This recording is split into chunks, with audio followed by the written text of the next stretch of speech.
Friends, स्वागत है आप सभी का हमारे YouTube चैनल से जी ज्ञान पर। दोस्तों, आज की इस वीडियो में हम विज्ञान से संबंधित प्रश्न देखेंगे जो कि आपके छत्तीसगढ़ प्री बीएड और डीएड के लिए बहुत ही ज़्यादा इंपॉर्टेंट रहेगा। 50 प्रश्न देखेंगे दोस्तों, भौतिक विज्ञान से भी रहेगा, रसायन विज्ञान से भी, जीव विज्ञान से भी। तो जरूर वीडियो के अंत तक बने रहिएगा और चैनल पर नए हैं तो चैनल को जरूर सब्सक्राइब कर दीजिएगा। देखिए, परीक्षा से पहले जरूर पढ़ लीजिएगा इन सभी प्रश्नों को, आपके एग्जाम के लिए इंपॉर्टेंट है। अगर आपको आंसर पता होगा दोस्तों तो कमेंट जरूर कीजिएगा, नहीं पता होगा तो कॉपी में नोट करते चलिएगा, इंपॉर्टेंट रहेगा उसको। चलिए स्टार्ट करते हैं। निम्नलिखित में से कौन द्रव्यमान की इकाई है? इकाई नहीं है दोस्तों। पाउंड, किलोग्राम, ग्राम या डाइन, बताइएगा। द्रव्यमान की इकाई नहीं है। तो देखिए, द्रव्यमान की इकाई नहीं है डाइन दोस्तों। पाउंड और किलोग्राम और ग्राम जो है द्रव्यमान मतलब जो है भार का जो है इकाई है, बाकी जो डाइन है वो नहीं है। बल का मात्रक होता है दोस्तों किलोग्राम मीटर प्रति सेकंड स्क्वायर, न्यूटन प्रति मीटर स्क्वायर, किलोग्राम प्रति मीटर या इनमें से कोई नहीं। बताइए बल का मात्रक क्या होता है दोस्तों? तो देखिए, बल का मात्रक होता है दोस्तों न्यूटन, लेकिन एक और होता है न्यूटन या किलोग्राम मीटर प्रति सेकंड स्क्वायर। तो ऑप्शन ए इसका राइट आंसर हो जाएगा। फैराड किसका एकक है दोस्तों? प्रतिरोध का, चालकत्व का, धारिता का या प्रेरकत्व का? बताइए फैराड किसका एकक है? देखिए, इसका सही उत्तर हो जाएगा धारिता का। ऑप्शन सी इसका राइट आंसर होगा। मोस्ट इंपॉर्टेंट प्रश्न है दोस्तों सभी। ऊष्मा के यांत्रिक तुल्यांक का मात्रक है दोस्तों जूल प्रति कैलोरी, जूल प्रति किलोग्राम, इनमें से कोई नहीं। बताइए ऊष्मा के यांत्रिक तुल्यांक का मात्रक क्या है? तो देखिए, इसका सही उत्तर हो जाएगा दोस्तों जूल कैलोरी। निम्नलिखित में सदिश राशि है दोस्तों स्थिति या वेग, त्वरण दूरी, चाल त्वरण, बल घनत्व। बताइए सदिश राशि है। सदिश राशि उसे कहते हैं जो एक दिशा में चलता है। बताइएगा दोस्तों, तो इसमें से सदिश राशि कौन सा है? तो देखिए स्थिति व वेग, ऑप्शन इसका राइट आंसर है। दूध का अपेक्षित घनत्व ज्ञात किया जा सकता है दोस्तों हाइड्रोमीटर से, हाइग्रोमीटर से, लैक्टोमीटर से या थर्मामीटर से। इंपॉर्टेंट है। तो देखिए, दूध का अपेक्षित घनत्व मापा जाता है लैक्टोमीटर से। ऑप्शन सी इसका सही उत्तर होगा। गीगर मूलर काउंटर द्वारा जांच की जाती है दोस्तों। तो किसकी जांच की जाती है? रेडियो सक्रिय स्रोत के विकिरण की। ऑप्शन बी इसका सही उत्तर होगा।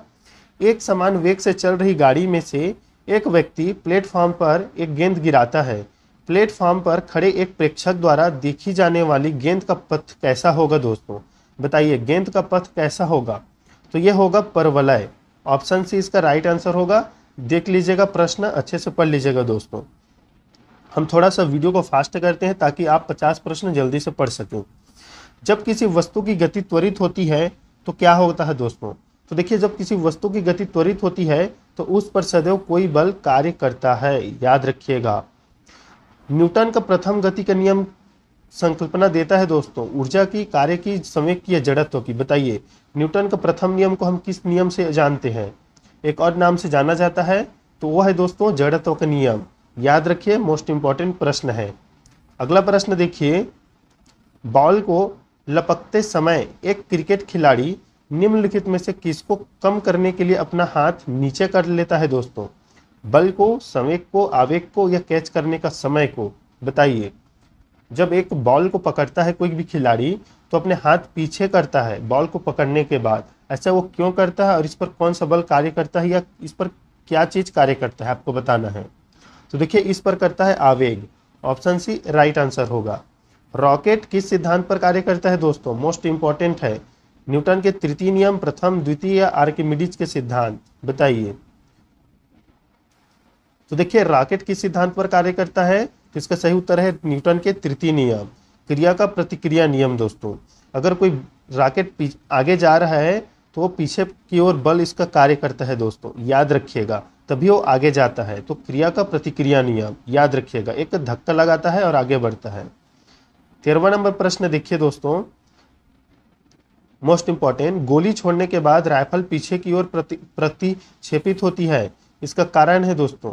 तो देखिए, अभी हमने जो रॉकेट सिद्धांत देखिए वही इसमें भी रहेगा, न्यूटन के गति का तृतीय नियम, याद रखिएगा। 14 नंबर प्रश्न देखिए, एक मनुष्य एक दीवार को ढकेलता है तथा उसको विस्थापित नहीं कर पाता तो वह ऋणात्मक कार्य करता है, धनात्मक कार्य करता है, परंतु अधिकतम नहीं, कोई कार्य नहीं करता, अधिकतम कार्य करता है। बताइए दोस्तों। तो देखिए इसका सही उत्तर होगा कोई कार्य नहीं करता है उसके द्वारा, याद रखिएगा। यदि एक बल मतलब फोर्स को, बल F को जो है ये डिनोटेड जो है F द्वारा बल को डिनोटेड किया जाता है, याद रखिएगा। तो यदि एक बल को किसी पिंड पर लगाने से उस पिंड को वेग प्राप्त होता है तो शक्ति होगी दोस्तों। तो देखिए इसका राइट आंसर हो जाएगा दोस्तों ऑप्शन सी, Fv।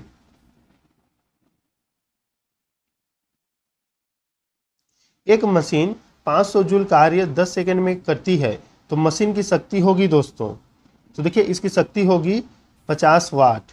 याद रखिएगा एक मशीन अगर 500 जूल कार्य 10 सेकंड में करती है तो मशीन की शक्ति 50 वाट होगी। मानव की विहित ऊर्जा का सबसे पुराना रूप क्या है दोस्तों? तो इसका सबसे पुराना रूप है सौर ऊर्जा। याद रखिएगा। घड़ी की स्प्रिंग में भंडारित ऊर्जा क्या होती है दोस्तों? मोस्ट इंपॉर्टेंट प्रश्न है 18 नंबर। घड़ी की स्प्रिंग में कौन सी ऊर्जा भंडारित होती है? बताइए। गतिज ऊर्जा, स्थितिज ऊर्जा, ऊष्मा ऊर्जा या रासायनिक ऊर्जा? तो देखिए इसका सही उत्तर है स्थितिज ऊर्जा। याद रखिएगा। कोयले से वाणिज्यिक रूप से पैदा होने वाली ऊर्जा को कहते हैं दोस्तों प्रकाश ऊर्जा, गतिज ऊर्जा, ताप ऊर्जा या स्थितिज ऊर्जा? बताइएगा। तो देखिए कोयले से जो ऊर्जा प्राप्त होती है वो होती है ताप ऊर्जा दोस्तों। जल का घनत्व मिट्टी के तेल के घनत्व की अपेक्षा अधिक होता है। यदि दोनों मिश्रित कर दिया जाए तो क्या होगा? जल पर मिट्टी का तेल प्लावित होगा। जो तेल है मिट्टी का तेल वो प्लावित होगा मतलब तैरेगा। ऑप्शन बी इसका राइट आंसर होगा। एक सुई या पिन जल के पृष्ठ पर किसके कारण प्लवन होती है या तैरती है? बताइए। श्यानता, आसंजी बल, पृष्ठ तनाव या पृष्ठ ऊर्जा? बताइए दोस्तों। तो देखिए एक सुई या पिन जो है जल के ऊपर तैरती है तो इसका कारण है पृष्ठ तनाव दोस्तों। ऑप्शन सी राइट आंसर होगा। 22 नंबर प्रश्न, वर्षा की बूंद का आकार गोलाकार किस कारण से होता है दोस्तों? श्यानता, पृष्ठ तनाव, प्रत्यास्थता या गुरुत्व? बताइए। जो वर्षा का बूंद होता है उसका आकार गोलाकार होता है, इसका कारण क्या हो सकता है दोस्तों? तो इसका कारण है दोस्तों पृष्ठ तनाव। याद रखिएगा। 23 नंबर प्रश्न देखिए मोस्ट इंपॉर्टेंट है। पृथ्वी का पलायन वेग है दोस्तों। तो देखिए पृथ्वी का पलायन वेग है 11.2 किलोमीटर प्रति सेकंड। मतलब इसका कहने का तात्पर्य है दोस्तों जो रॉकेट उड़ कर जाता है या कोई भी पत्थर या कोई भी चीज को अगर हम 11.2 किलोमीटर प्रति सेकंड की रफ्तार से फेंकेंगे तो पृथ्वी से बाहर चला जाएगा दोस्तों। याद रखिएगा। उस पर गुरुत्वाकर्षण का जो है बल कार्य नहीं करेगा।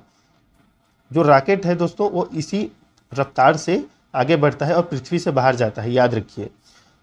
गुरुत्वाकर्षण नियम की परिभाषा किसने दी है दोस्तों? न्यूटन, आर्किमिडीज, गैलीलियो या फैराडे?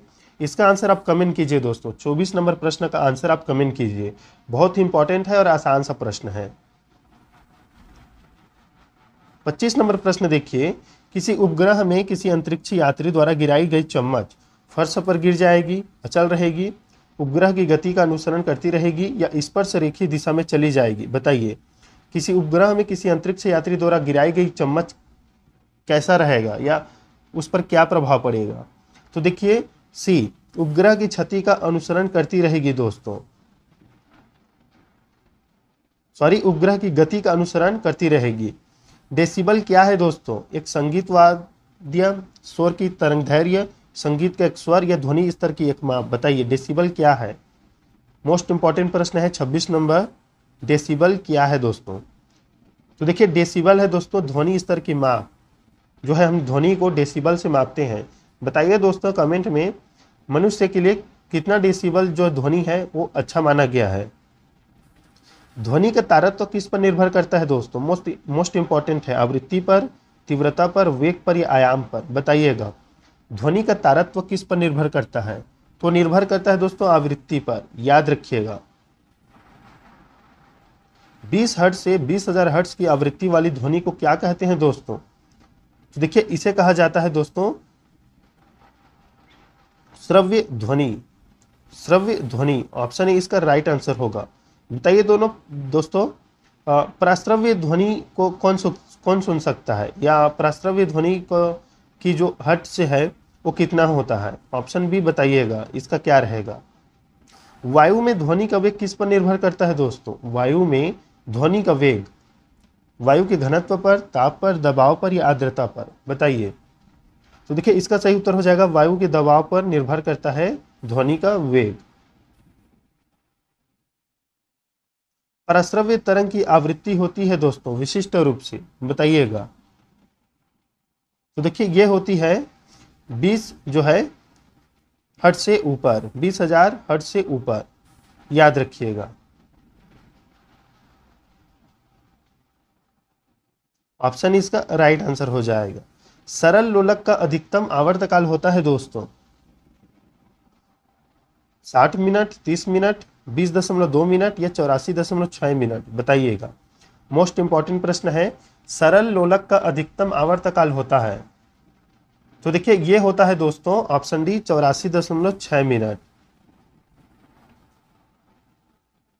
वह पिंड जो ऊष्मा का अच्छा अवशोषक होता है निम्नलिखित में से कौन सा गुण वाला होता है दोस्तों? बताइए। जो ऊष्मा का अच्छा अवशोषक होता है उसमें कौन सा गुण पाया जाता है? तो देखिए उसमें कौन सा गुण पाया जाता है दोस्तों? ऑप्शन सी, अच्छा विकिरक के रूप में। अच्छा विकिरक होता है वो, याद रखिएगा। 33 नंबर प्रश्न देखिए, थर्मामीटर में आमतौर पर पारे का प्रयोग किया जाता है क्योंकि दोस्तों? बताइए क्यों? तो उच्च चालकता होती है दोस्तों इसकी, याद रखिएगा। मोस्ट इंपॉर्टेंट है। हम सभी प्रश्न के ऑप्शन को नहीं पढ़ रहे हैं दोस्तों, आपको सीधा आंसर बता रहे हैं। एग्जाम नज़दीक है, इस टॉपिक से 2 से 3 प्रश्न आता है विज्ञान से। कभी कभी भौतिक विज्ञान से ही प्रश्न पूछ लिया जाता है, तो कभी रसायन से, तो कभी जीव विज्ञान से ही। तो इस पर ध्यान दीजिएगा, सीधा आंसर करते चलिएगा। वह तापमान क्या है जिसका पाठ्यांक फ़ारेनहाइट और सेल्सियस दोनों पैमाने पर वही होता है? ये दोस्तों अभी तक का मोस्ट इंपॉर्टेंट प्रश्न है और इसका सही उत्तर हो जाएगा दोस्तों -40 सेंटीग्रेड। इस पर जो है दोस्तों सेल्सियस और फ़ारेनहाइट ये दोनों बराबर होते हैं दोस्तों, याद रखिएगा। 35 नंबर प्रश्न देखिए, निम्न में से किसमें सहवन होता है दोस्तों? ठोस में, द्रव में, गैस में या तीनों में? बताइएगा। सहवन किसमें होता है? तो देखिए सहवन होता है दोस्तों द्रव और गैस में, याद रखिएगा। वायुमंडल में प्रायः गर्मी कहाँ से आती है दोस्तों? सूर्य ताप से, चालन से, विकिरण से या सहवन से? मोस्ट इंपॉर्टेंट प्रश्न है। वायुमंडल में गर्मी कहाँ से आती है? सूर्य ताप से दोस्तों, याद रखिएगा। निम्न में कौन प्रकाश के वायुमंडलीय अपवर्तन की घटना नहीं है दोस्तों? तो नहीं है सूर्य का सूर्यास्त के समय लाल दिखाई देना, वायुमंडलीय अपवर्तन की घटना नहीं है, याद रखिएगा। बताइए सूर्यास्त के समय सूर्य लाल क्यों दिखाई देता है? इसका क्या कारण हो सकता है? विकिरण है कि परावर्तन है कि अपवर्तन है कि ध्रुवीकरण है? बताइएगा कमेंट में, कि प्रकीर्णन है। 38 नंबर प्रश्न देखिए, ENT डॉक्टरों द्वारा प्रयोग किया जाने वाला हेड मिरर किस प्रकार का होता है दोस्तों? जो डॉक्टर के सर में जो मिरर होता है दर्पण, वो कैसा होता है? अवतल, उत्तल, समतल या समतल उत्तल? बताइएगा। तो देखिए इसका सही उत्तर हो जाएगा अवतल होता है दोस्तों। ऑप्शन ए इसका राइट आंसर होगा। वाहन चालन हेतु पार्श्व दृश्य दर्पण होता है दोस्तों, जो गाड़ी के जो पार्श्व में मतलब बगल में जो दर्पण होता है पीछे देखने के लिए, वो कैसा दर्पण होता है? साधारण, अवतल, उत्तल या प्रतिलोमित? बताइए। तो देखिए इसका सही उत्तर हो जाएगा दोस्तों उत्तल होता है, याद रखिएगा। कारों के हेडलैम्प में प्रयुक्त दर्पण किस प्रकार होता है? बताइए। परवलित अवतल, समतल, गोली उत्तल, बेलनाकार अवतल? बताइएगा।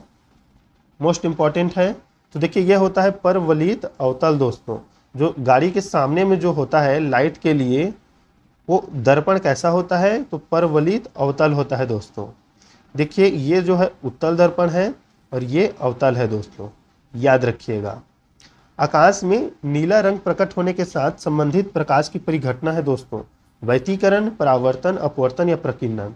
जो आकाश हमें नीला दिखाई देता है वो उसका कारण क्या है ये पूछा जा रहा है, तो उसका कारण है दोस्तों प्रकीर्णन, याद रखिएगा। समुद्र के जो पानी का जो है प्रकीर्णन के कारण जो है आकाश जो है ज़्यादातर नीला दिखाई देता है, याद रखिएगा। मोस्ट इंपॉर्टेंट, मरीचिका का कारण है दोस्तों, तो मरीचिका का कारण है वायु की परतों द्वारा पूर्ण आंतरिक परावर्तन। कभी कभी आप देखे होंगे कि रास्तों पर पानी जैसा दिखाई देता है, वो पानी नहीं होता, वो होता है पूर्ण आंतरिक परावर्तन वायु का। और रेगिस्तान में भी हमें पानी की भ्रम जो है प्रतीत होता है कि रेगिस्तान में पानी भरा है, लेकिन पानी नहीं होता है, वो होता है मृग मरीचिका, याद रखिएगा। 43 नंबर प्रश्न देखिए दोस्तों, अबिंदुकता का दोष दूर करने के लिए निम्नलिखित में से किस लेंस का प्रयोग करना चाहिए? तो देखिए किसका करना चाहिए, सिलिंडरी लेंस का। विभवांतर के मापन हेतु प्रयुक्त मापक यंत्र कौन सा है दोस्तों? अमीटर, वोल्टमीटर, ओममीटर या इनमें से कोई नहीं? तो देखिए इसका सही उत्तर होगा वोल्टमीटर दोस्तों। विभवांतर को मापन हेतु प्रयुक्त मापक यंत्र वोल्टमीटर है। ओम का नियम सत्य है, बताइएगा। तो देखिए केवल धात्विक चालक के लिए ओम का नियम केवल सत्य है, धात्विक चालकों के लिए, याद रखिएगा। विद्युत बल्ब का फिलामेंट, विद्युत बल्ब नहीं दोस्तों, विद्युत बल्ब का फिलामेंट किससे बना होता है दोस्तों? बल्ब रहेगा ये, बताइए तांबा का, नाइक्रोम का, सीसा का या टंगस्टन का? मोस्ट इंपॉर्टेंट प्रश्न है, एग्जाम में पूछा गया प्रश्न है ये। जो विद्युत बल्ब का फिलामेंट होता है वो किसका बना होता है, नाइक्रोम या टंगस्टन? बताइएगा। ज़्यादातर छात्र इन दोनों में कंफ्यूज होते हैं। तो देखिए इसका राइट आंसर होगा टंगस्टन, याद रखिएगा। जो विद्युत हीटर है उसका जो है जो कॉइल होता है वो नाइक्रोम का बना होता है दोस्तों, याद रखिएगा। और लेकिन विद्युत बल्बों का फिलामेंट टंगस्टन का होता है। बस दोस्तों कमेंट में बताइए विद्युत बल्ब में कौन सी गैस भरी होती है, कमेंट जरूर कीजिएगा।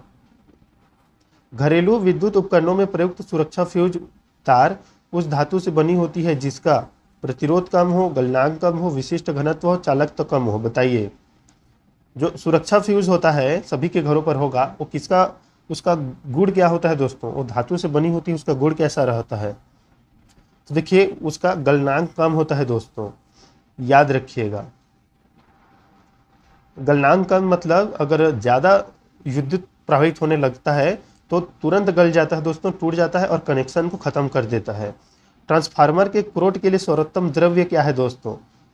बताइए सर्वोत्तम द्रव्य क्या है ट्रांसफार्मर के क्रोट के लिए? तो इसका सही उत्तर हो जाएगा नर्म लोहा। नर्म लोहा होता है, देखिएगा ट्रांसफार्मर में जो बना होता है बहुत से गुच्छों से, अगर आपने तोड़ कर देखा होगा छोटे छोटे ट्रांसफार्मर को, तो उसमें बहुत से छोटे छोटे लोहे लगे होते हैं, नर्म लोहा होता है वो। ट्रांसफार्मर किसके सिद्धांत पर कार्य करता है दोस्तों? मोस्ट इंपॉर्टेंट प्रश्न है, याद रखिएगा। किस पर बना होता है या किस सिद्धांत पर कार्य करता है? तो देखिए अन्योन्य प्रेरण के सिद्धांत पर कार्य करता है ट्रांसफार्मर। हमने पहले भी बहुत बार पढ़ा है, ये आपके 11वीं 12वीं 10वीं में ये सब प्रश्न आपको देखने को मिल ही जाता है। 50 प्रश्न और इस वीडियो का लास्ट प्रश्न दोस्तों। और इससे भी हम आगे और वीडियो लाएंगे विज्ञान का, ये तो केवल भौतिक विज्ञान से हुआ, हम रसायन विज्ञान और जीव विज्ञान से संबंधित प्रश्न जल्द ही लाएंगे। निम्नलिखित में से वह धातु कौन सी है जिसका प्रयोग विद्युत चुंबक के रूप में नहीं किया जाता दोस्तों? बताइए। लोहा, तांबा, निकिल, कोबाल्ट। विद्युत चुंबक के रूप में किसका प्रयोग नहीं करते हैं हम? तो इसका सही उत्तर होगा तांबा। तांबा का हम प्रयोग चुंबक के रूप में नहीं करते दोस्तों, लेकिन लोहा चुंबक के रूप में प्रयोग करते हैं, निकिल का भी और कोबाल्ट का भी, याद रखिएगा। तो दोस्तों ये थे इंपॉर्टेंट 50 प्रश्न। वीडियो कैसी लगी जरूर कमेंट कीजिएगा और आप भी आंसर करते हुए चलिएगा। मैंने वीडियो मतलब जल्दी से वीडियो बनाया है और जल्दी से मतलब सॉल्व करने का प्रयास किया है। हम ज़्यादा ऑप्शन को नहीं पढ़े हैं, हम सीधा इस पर मतलब आंसर बताते चले हैं दोस्तों। जरूर अच्छे से पढ़िएगा, एग्जाम नज़दीक है दोस्तों। मिलते हैं नेक्स्ट वीडियो में, तब तक के लिए धन्यवाद।